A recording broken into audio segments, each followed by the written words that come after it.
આપણે ઘરની અંદર કચરો નીકળતો હોય, બહારમાં જે કચરો નીકળતો હોય, બધો કચરો ભરવાનો આ ટ્રેક્ટર છે.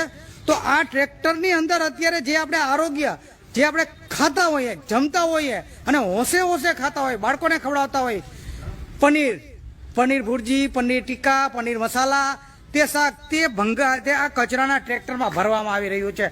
જોવું તો ખરી, આવું દ્રશ્ય ક્યારેય જોયું નહીં હોય આપે કે કચરાના ટ્રેક્ટરની અંદર પનીર ભરવામાં આવ્યું હોય. તેવું દ્રશ્ય પહેલી વાર આપ જોતો હશે કે આ કચરાના ટ્રેક્ટરની અંદર પનીર ભરી અને કચરાની અંદર ટ્રેક્ટરની અંદર પનીર ભરવામાં શું કામ આવતું હશે કે આ પનીર છે તે ભેળસેળ યુક્ત છે, સાવ ભેળસેળ યુક્ત વનસ્પતિ કેમિકલો નાખીને બનાવેલું આ પનીર છે અને આ પનીરના કચરાના ટ્રેક્ટરની અંદર ભરીને આનો નાશ કરવામાં જઈ રહ્યું છે.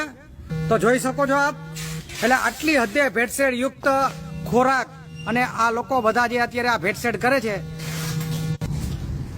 તે આપ નિહાળી રહ્યા છો કે આ પનીર, હવે કયા શબ્દમાં બોલવું આરોગ્ય માટે, પનીરને આપણે લોકો બાળકોને હોટલોમાં જઈ અને મોંઘા ભાવે આપણે આને જુદી જુદી શાક વેરાયટી હોય છે આપણે ખાતા હશું ને અત્યારે આને કચરાના ટ્રેક્ટરમાં ભરાય છે.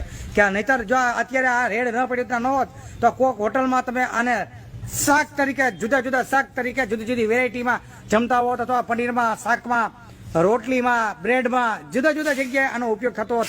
પરંતુ આજે રેડ પડી અને સદનસીબે તે આ બધો માલ પકડાણો. આ બધું છે, આમાં મલાઈ છે, મલાઈને અહીંયા આ ફ્રીઝરના અંદર ફ્રીઝ કરવામાં આવી રહી છે. મલાઈનો જતો માલિકનું નામ શું છે? મયુરભાઈ કોયાણી. હા, અહીંયા જો આપણે જે આ અધિકારી છે ફૂડ એન્ડ ડ્રગ વિભાગના, તેને નામ પૂછ્યું તો નામ જણાવ્યું મયુરભાઈ કોયાણી. હવે અમારા દર્શકો મિત્રોની કમેન્ટ હતી કે આપો નામ, મયુરભાઈ કોયાણી તેનું નામ છે. આપણે જે અહીંયા જોયું, હવે જો આ પનીર અને આ સેટમાં બનતું હતું, અહીંથી આવા સેટમાં બનતું હતું પનીર. હવે આનો જથ્થો ઢાસ આ મજૂર બધા પનીર લઈ અને આપણે જોયું કે જે નગરપાલિકાનું કચરાનું ટ્રેક્ટર છે તેમાં કચરાના ટ્રેક્ટરની અંદર આ પનીર અત્યારે નાશ કરવા માટે છે. આ જોઈ શકો છો, આખી આ ફેક્ટરી પનીરની છે. હવે આ પનીર ભરી આપ જો,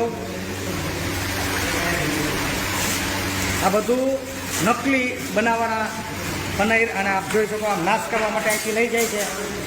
પનીરના ચોસલા છે, આ બીજી રીતે પનીર છે, જામેલું પનીર, આવી રીતના પનીર, આ બધું નાશ કરવા માટે અહીંથી લઈ જઈ રહ્યા છે. ફૂડ એન્ડ ડ્રગ વિભાગ ગાંધીનગર અને રાજકોટની ટીમ આ જો આ પનીરના ચોસલા